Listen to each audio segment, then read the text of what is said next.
Basics. It's Dana, MsDanaGerous, and I am your Saturday vlogger. So a little bit about me. We were asked to reintroduce ourselves. I had VSG on June 12th, 2012. I live in Arizona.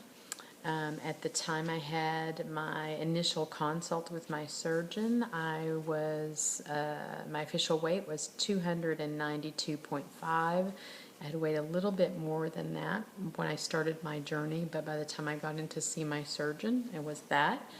Date of my surgery, I was 272.6, and today I am in the 140s. 147 this morning, basically. I'm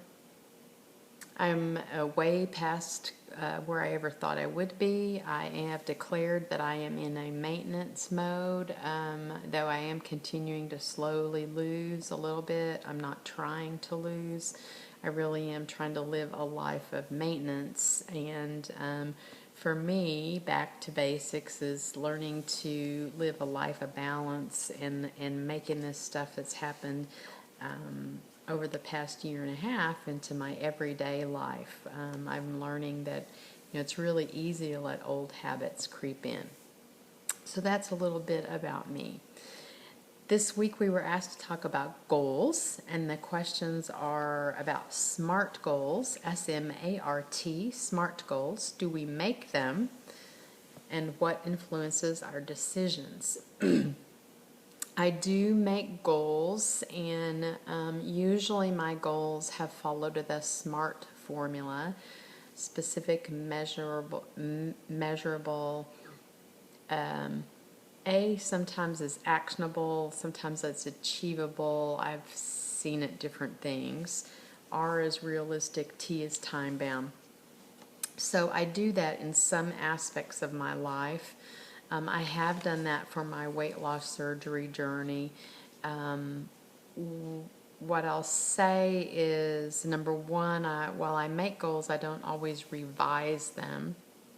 And periodically I need to do that. So I did set goals early at the end of 2012 for 2013, and I revised them once in the mid-year when I achieved some of those goals and revised them, but now that we're towards the end of the year, I really need to revise them again. So I do also have weekly goals, and my weekly goals are typically very SMART, S-M-A-R-T. What influences my decisions of my goals? They really, I have a tendency to shift my short-term goals a lot, and the things that influence them are really, what am I struggling with, what particular issues that I'm struggling with right now. And I will typically shift my goals based on that. I wanted to tell you about a new little acronym for goals that I recently found out about through a program at work, and I actually kind of like it better than the SMART goals. The acronym is SMARTR, S-M-M-A-R-T-R, SMARTR goals. So some of it is very consistent with what you've heard before in a SMART goal, but they've added a couple of twists. So S is still for specific. What will be done and how will you accomplish it? M is still measurable. What are you going to, how will you know when you achieve your goal? What are you going to measure? How will you know when you've achieved it? The other M is mindful. So how will you create mindfulness? So by mindfulness, it's this really thought, that the concept behind mindfulness is that you're focusing on the moment, on the here and the now, and being present. And the discussion about that is to really think about, how are you going to focus on this goal, keeping it the forefront and focusing on it. So I have little notes about, you want to think about things that you can do kind of positively and sometimes even negative aspects to keep you focused on, the thoughtfulness that needs to go into your goal. So that's the second M. A is accountable. What help is needed to follow through? How will you keep the promise to yourself? R is realistic. What seems reasonable and will really work? T is time bound. So how often, when will you do it, how long, what days of the week, that kind of something about time. And the R that they've added is about reinforcement or rewarding. So how will you acknowledge or celebrate your success? So again, it's S, specific, M, measurable, another M for mindful, A, accountable, R, realistic, T, time-bound, R, reinforce or reward.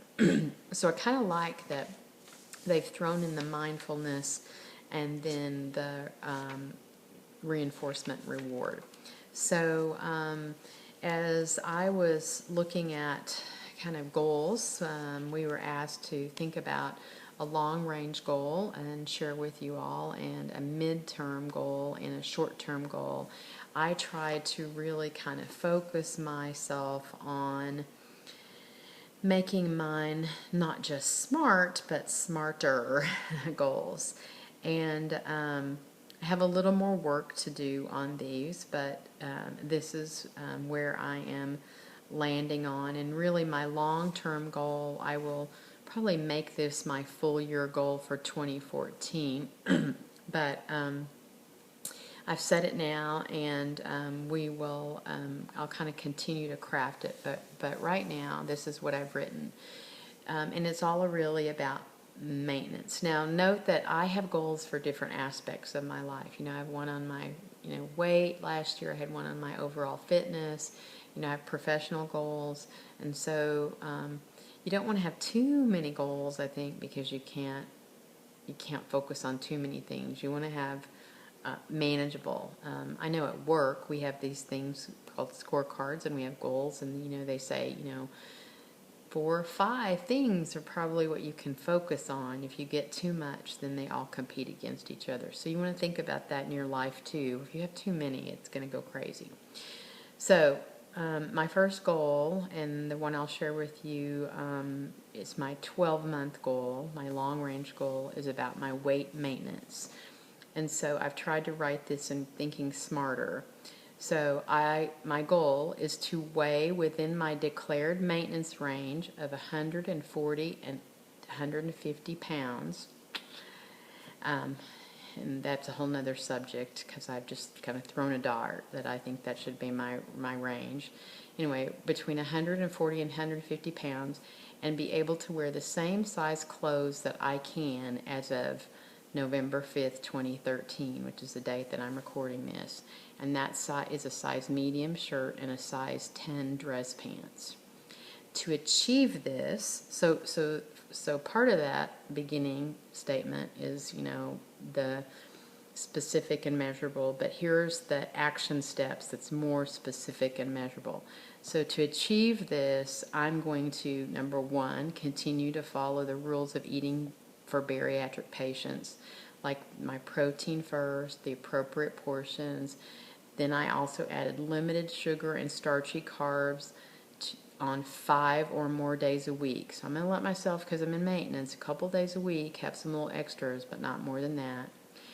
I'm going to weigh myself at least once a week and make appropriate corrections if the scale is up more than 2 or 3% within that week. And 3% of 145 pounds is 4 pounds, so 3% is still a big jump. So really it's probably closer to 2%. I'm going to do a course correction. I'm going to record my journey with my vlog entries each week on my personal channel, MsDanaGerous. I'm going to drink my 64 plus ounces of water or non-carbonated, non-sugar beverages each day.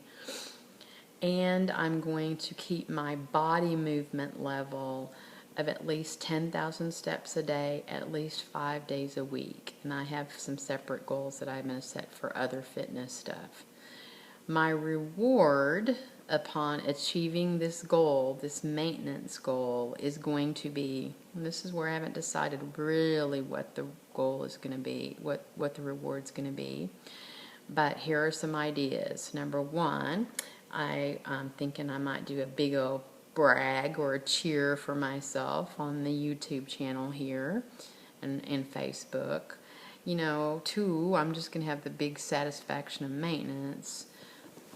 Three, I'm not sure, but my anniversary for 20 years with my husband falls in about the end of next year, so there could be something special that I want us to do if I maintain my weight. So I'll continue working on that with that reward. So that's kind of my long-range goal, and I'll continue to refine that. I failed to mention that when I was in the losing phase, I set goals for the most part around behaviors. Only once did I think I ever set that I was going to achieve a specific weight by a specific time.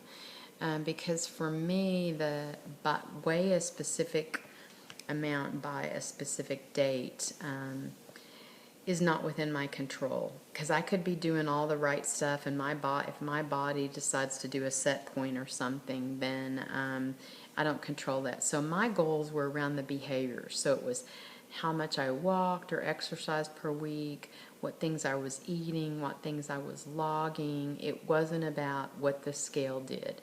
So except for one particular occasion when I was really close to, hitting a certain weight I wanted to be, and I knew it was a safety net. So I kind of set a goal.